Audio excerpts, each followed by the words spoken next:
Bom, essa é a parte 2 do vídeo do desenho arquitetônico, que a gente vai tratar sobre circulação vertical. E nesse vídeo eu vou falar para vocês sobre as fórmulas, né, de como calcular as escadas. Então, o primeiro conceito que vocês precisam entender com relação ao cálculo das escadas é o conceito de altura, né? O conceito de pé esquerdo. O pé esquerdo, ele vai ser a altura do piso, que aqui é o lugar onde a gente está pisando, até o piso do pavimento superior, que é onde a gente vai pisar lá em cima. Esse é o pé esquerdo. E é essa altura que a gente precisa considerar na hora de calcular nossa escada. Então, se eu considerasse apenas o pé direito, que é essa aqui que eu estou marcando para vocês aqui em azul, essa setinha, o pé direito vai ser a altura do piso, que é onde a gente está pisando, até a altura do fundo da laje do pavimento superior. Isso aqui se chama pé direito. Esse pé direito, se a gente utilizar essa informação para calcular a escada, eu vou esquecer da espessura dessa laje. E isso aqui vai dar uma diferença na hora do cálculo dos meus degraus e pode terminar acontecendo de um degrau ficar com altura diferente dos demais. E isso não pode acontecer, como vocês viram, porque isso pode gerar alguns acidentes. Então, para fazer o cálculo de escadas, a gente vai ter três fórmulas que a gente utiliza. A primeira delas vai ser para encontrar o número de espelhos, que é representado pela letra M. E essa fórmula vai ser o número de espelho, né, a quantidade de espelhos, vai ser igual à altura do vão a ser vencido, que no caso seria o pé esquerdo, dividido pela altura do espelho. Então, esse resultado vai me gerar o número de espelhos. Relembrando, né, aqui o piso é onde a gente vai pisar na escada, e o espelho é essa altura entre um piso e outro. Marcado aqui agora para vocês. Então, toda vez que vocês ouvirem falar de espelho da escada, é essa altura entre os dois degraus, os dois pisos. Então, a gente vai ter uma fórmula para cada tipo de escada. Uma fórmula para a escada sem patamar e uma fórmula para a escada com patamar. Então, quando a gente tem uma escada sem patamar, o nosso N tem que ser menor ou igual a 19. Lembrando que N é a quantidade de espelhos. Então, eu tenho que ter 19 ou menos espelhos. Não posso ter 20, por exemplo. Então, essa fórmula vai ser C, onde C vai representar o comprimento da escada, igual a P, que vai ser o piso, vezes N menos 1. N vai ser justamente o meu número de espelhos. E por que tem esse menos 1 aqui? Porque o último degrau da minha escada vai ser justamente a laje. Então, ele não vai ter um piso. Então, por isso que sempre esse P aqui vai ser menos 1. O tamanho da escada, ela vai ser como se tivesse um degrau a menos, porque o último degrau vai ser o último piso, que é a laje do pavimento de cima. Então, quando a gente tem uma escada com pelo menos um patamar, o comprimento dessa escada vai ser igual ao tamanho do patamar, mais o P, que é o tamanho do piso, vezes N menos 2. E aqui, por que vai ser menos 2? Porque um deles é o último degrau, que no caso seria o piso da laje, e o outro vai ser o patamar, porque o patamar, como ele tem uma dimensão maior, ele está representado aqui sozinho.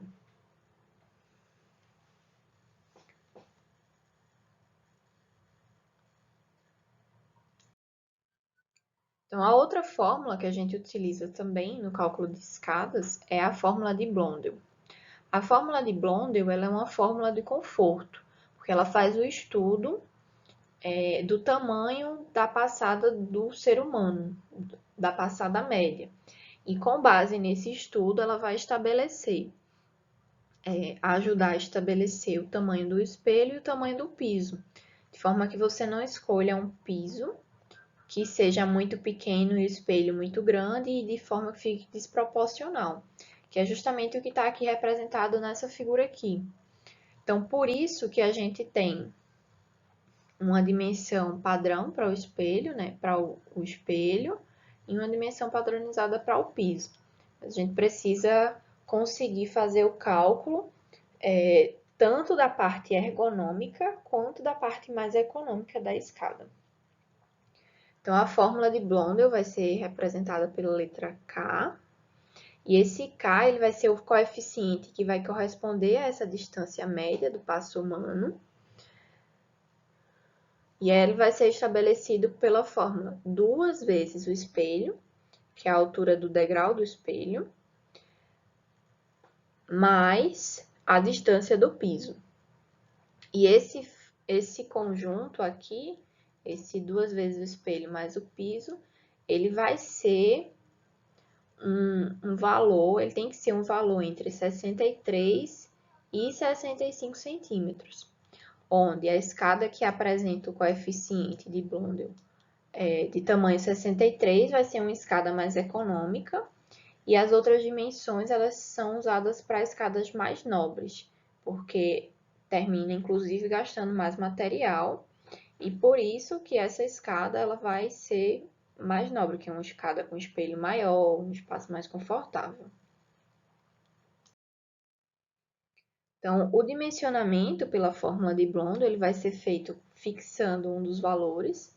Aí, normalmente, a gente escolhe o valor do espelho, que vai variar entre 16 e 18 centímetros.